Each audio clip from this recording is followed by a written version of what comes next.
La vie devant soi sur Europe 1. Isabelle Quenin. Et on retrouve Anne Cazobon. Donc maintenant, on a pris le pli.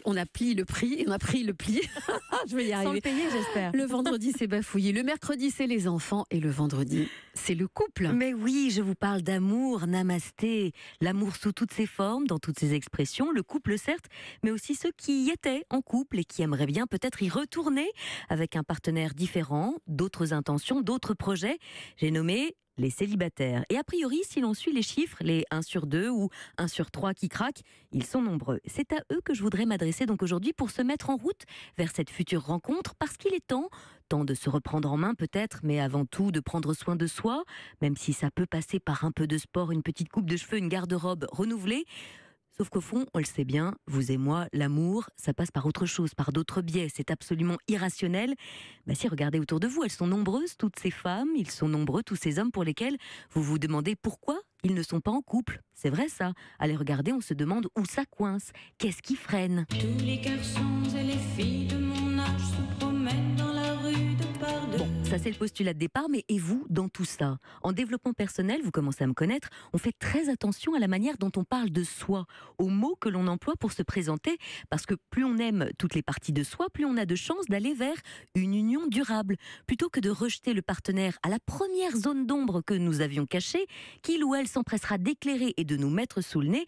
Oui, plus on aime toutes nos parts d'ombre intérieures, plus on se montre prêt à accueillir l'autre, à faire couple avec lui, plus on accueille la peureuse en soi, le jaloux en soi, plus on acceptera cette part d'humanité chez l'autre en se montrant plein de compassion à son égard. Alors attention aux mots que l'on utilise, par exemple, et d'expérience, si vous traversez une période de chômage, courage, ce n'est pas du tout la même chose si, quand on vous demande ce que vous faites dans la vie, vous répondez « Je suis dans une période de recherche d'emploi dans le secteur de l'agroalimentaire ». Plutôt que de lâcher un « Oh je suis chômeur ». Oui, ce qui tente à quand même vous enfermer et à laisser entendre que vous vous définissez ainsi, que vous êtes chômeur et rien que ça. C'est pas du tout la même chose pour vous et donc pour les autres.